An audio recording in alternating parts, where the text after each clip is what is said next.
तो चलिए आज का जो टॉपिक है हमारे क्लास एनसीईआरटी बुक का वो कौन सा है? वैद्युत फ्लक्स है। जब आप बुक देखेंगे तो 1.9 में वहाँ पर क्या लिखा है? वैद्युत फ्लक्स। लेकिन उसके पहले हमको समझना है क्षेत्र सदिश, एरिया वेक्टर। ये क्या है? Area vector. तो क्षेत्रफल कैसी राशि होती है, सदिश की अदिश? इसके लिए बड़ा कंफ्यूजन होता है। क्षेत्रफल एक तरह की कैसी राशि होती है? सदिश, है ना। जैसे यहां पर ये है एक समतल पृष्ठ है। कैसा पृष्ठ है? समतल। ये कैसी राशि है? सदिश है। क्षेत्रफल किस दिशा है? कौन सी दिशा होती है इसकी? जैसे मैं आपकी तरफ देख रहा हूं तो मेरी दिशा इधर हो गई। इसकी दिशा कहाँ है? इसका चेहरा कहाँ है? आपकी तरफ है। तो कैसे पता चलेगा? इस क्षेत्र पर हम क्या खींच दें?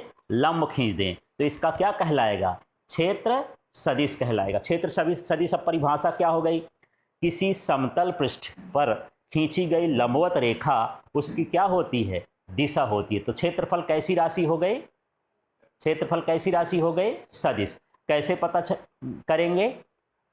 उस पर क्या खींचोगे? एक लंबवत रेखा खींच दे तो ये क्या कहलाया? सदिश।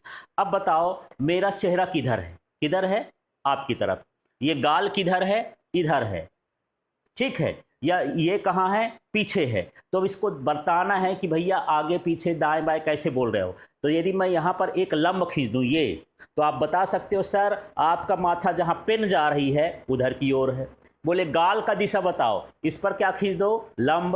ये लंब जहाँ जाएगा वो किसकी दिशा हो गई? गाल की। बोले कान की दिशा बताओ, कान में क्या खींच दो? लंब खींच दो। जिस दिशा में यह जाएगा वो कान की दिशा होगी। माने कान को देखने के लिए आपको इधर से आना पड़ेगा। फिर मैं बोला नहीं मेरे इसके पीछे भाग की दिशा बताओ, तो पहले क्या खींच दो? इसके लंब खींचो। अब लंब कहाँ जा रहा है? पीछे। तो आपको पीछे का भाग देखने के लिए इसके सीध में आना पड़ेगा कि नहीं आना पड़ेगा? ये क्या कहलाता है? उसका क्षेत्र सदिश। तो क्षेत्र सदिश की परिभाषा क्या हो गई? किसी समतलीय पृष्ठ पर खींचा गया बहिर्मुखी अभिलंब क्षेत्र सदिश कहलाता है ना। ये जानने के लिए ये क्या हो गया? एक समतलीय पृष्ठ हो गया, है ना। इस पृष्ठ पर एक बहिर्मुखी अभिलंब खींच दें। बहिर्मुखी का मतलब आपको बाहर खींचना, अंदर नहीं खींच देना है। कहां खींचना है? बाहर। तो बहिर्मुखी अभिलंब इसका क्या कहलाएगा? क्षेत्र सदिश। समझ में आ गया क्षेत्र सदिश? तो बताओ इसका नाम लो क्या है? ये किसी समतलीय पृष्ठ पर यदि बहिर्मुखी अभिलंब खींच देते हैं तो उसका क्या कहलाता है? क्षेत्र सदिश कहलाता है।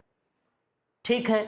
तो कोई भी पृष्ठ है। अब पृष्ठ यदि समतलीय नहीं है, पृष्ठ कैसा है? समतलीय नहीं है, गोल गोल हो जाए, तब हम कैसे देखेंगे कि उसका पृष्ठ किधर है? अब यहां पर एक ये बॉक्स है, मैं बोलूं इसका क्षेत्र सदिश बताओ, तो इसका क्षेत्र सदिश कैसे बताओगे? इस पर एक क्या खींच दो? लंब खींच दो बाहर की ओर। तो इसका ये क्या कहलाया? ये क्या है? क्षेत्र सदिश, एरिया वेक्टर। अब मैं इसका चाहता हूं तो यहां खींचना पड़ेगा। अब इसका क्षेत्र सदिश कहां है? ऊपर। यदि अच्छे से इसके सीध में देखना तो ऐसा देखना पड़ेगा। मैं बोलूंगा इसका क्षेत्र सदिश कहां है? इस पर क्या खींचोगे? लंब, है ना। तो किसी सतह पर आप लंब खींच दो तो उसका वो क्या कहलाता है? क्षेत्र सदिश। तो मुझे बताओ इस स्मार्ट बोर्ड का क्षेत्र सदिश कैसा है? बोर्ड रखा है ऐसा, ठीक है, लेकिन इससे तरंगे कैसी जा रही? ऐसे। तो इसका जो बोर्ड सदिश है ये है। आप इसका कनेक्शन देख लो, ये जो आपके पास ये कैमरा मोबाइल लगा है तो इसके सीध में लगा है ना, क्योंकि ये इसके क्षेत्र सदिश के डायरेक्शन में। टेढ़ा मेढ़ा लगाऊंगा तो क्या होगा? नीचे लगा दूंगा तो क्या दिखेगा? नहीं दिखेगा, है ना। तो ये इसका इस पर लंब खींच दो, उसका क्षेत्र सदिश होगा, उसकी दिशा को बताएगा। ठीक है। तो क्षेत्र सदिश समझ में आ गया? क्या करोगे? अब देखो यहां पर क्या बोलोगे? एक मेरे पास कैसा है? समतलीय पृष्ठ है। उस समतलीय पृष्ठ में हम क्या खींच दें? बहिर्मुखी अभिलंब खींच दें। इसको एन से दर्शाते हैं, अभिलंब को बोलते हैं नॉर्मल, इसलिए एन कैप लिखा है। ये इसका क्या कहलाया? Area vector. ये क्या कहलाया? Area vector. यदि इसका क्षेत्रफल ए है तो हम ए लिख के भी ऐसा दर्शा देते हैं। ये इसका क्या कहलाएगा? क्षेत्र सदिश। समझ में आ गया? तो चलो अब यहां से परिभाषा बोलते हैं। इसका नाम लो किसी समतलीय पृष्ठ पर, फिर इसका नाम लो खींचा गया बहिर्मुखी अभिलंब, उसका क्षेत्र सदिश कहलाता है। ठीक है। तो ये इस तरह से भी लिख देते हैं, ये एस है, एस माने सरफेस, पृष्ठ। डेल्टा एस का मतलब है छोटा। अब यहाँ पर कहीं पर ये डेल्टा एस भी आया तो अभिलंब तो पूरे में ना खींचोगे ना, किसी एक छोटे भाग में खींचोगे जहां पर आपको पता करना होगा दिशा, तो वो उसका क्या हो जाएगा, डेल्टा एस। जैसे मान के चलो कि पूरा डब्बा यस है, पूरा डब्बा क्या है, एस। अब मैं यहां पर अभिलंब खींचता हूं तो ये वाला जो छोटा सा क्षेत्र है इसका क्या कहलाएगा, डेल्टा एस। डेल्टा का मतलब छोटा सा भाग। समझ में आ गया इतना? ठीक है, तो ये क्षेत्र सदिश था। लेकिन अब ऐसा हो, थोड़ा घूमा घूमा हो, जैसे मेरा चेहरा है थोड़ा घूमा घूमा है, तब हम क्या करेंगे यार, इसके तो कई क्षेत्र सदिश होंगे, तब इसके छोटे छोटे भाग हम मान लेते हैं। जब ये बराबर है तो हम जान लिए कि यदि मैं यहाँ खींचूंगा तो सबका कहाँ जाएगा, बाहर। लेकिन कोई गोल भाग है तो ये यहाँ जा रहा है, ये यहाँ जा रहा है, ये यहाँ जा रहा है, सबकी दिशा क्या हो रही, बदल रही है। तब हम उसके जो वक्रित पृष्ठ होते हैं, टेढ़े मेढ़े पृष्ठ होते हैं, तो हम एक छोटा सा अल्प पृष्ठ ले लेते हैं। कैसा पृष्ठ ले लेते हैं, अल्प पृष्ठ। तो समतल जैसे महसूस होता है। छोटा सा पृष्ठ कैसा होगा, समतल जैसे। तो पृथ्वी गोल है कि चपटी है, गोल है, दिख रही है, चपटी है। साइंटिस्ट कहते हैं चपटी नहीं है, पर हम बैठते ढूंढते देखते हैं तो हमको कैसे दिखाई देती है, चपटी। क्योंकि हम छोटे से भाग में, यदि हम थोड़ा और ऊंचे चले जाएं, जैसे हमको चंद्रमा देखना है तो चंद्रमा गोल गोल दिखाई देती है। चंद्रमा से हमको देखना हो तो पृथ्वी कैसे दिखेगी, गोल। तो जब हम छोटे से भाग में रहते हैं तो कोई भाग हमको कैसा दिखने लगता है, समतल।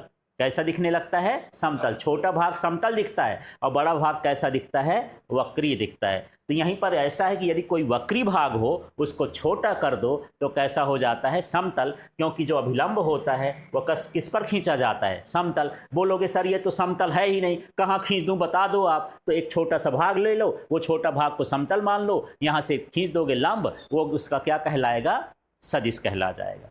क्लियर हो गया सदिश का मसला, है ना? तो क्या है यार क्षेत्र सदिश, एक बार बात करते हैं। इसका नाम लो, समतलीय पृष्ठ पर खींचा गया बहिर्मुखी अभिलंब। बहिर्मुखी शब्द ना आए तो बाहर की ओर खींचा गया अभिलंब, उसका क्या कहलाता है, क्षेत्र सदिश कहलाता है। यदि कोई पृष्ठ समतल नहीं है, वक्रित है, तो उसके छोटे पृष्ठ पर हम अभिलंब खींचते हैं। कहां पर खींचते हैं, छोटे पृष्ठ पर, अल्प पृष्ठ पर। वक्रित समझ में आ गया? जब सीधा सीधा ना हो तब क्या करोगे, एक छोटा भाग लोगे, उस पर अभिलंब खींचोगे, वो उसका क्या कहलाएगा, क्षेत्र सदिश कहलाएगा। क्षेत्र सदिश का सूत्र देखो, यदि आपके पास डेल्टा एस वेक्टर है, माने क्षेत्रफल है, और वो सदिश राशि है, तो उसमें डेल्टा एस लिख के, एन का मतलब उस पर क्या खींचे हो, नॉर्मल। एन का मतलब क्या खींचे हो, नॉर्मल, अभिलंब। ये उसके क्षेत्र सदिश को बताता है। ठीक है, अब हम ये क्यों पढ़े, आपके एनसीईआरटी बुक में है पर आता नहीं है, क्योंकि अभी हम क्षेत्र सदिश पढ़ेंगे तो वहां पर ये समझ आने के लिए, विद्युत फ्लक्स पढ़ेंगे इसके लिए। ठीक है, क्लियर हो गया ये?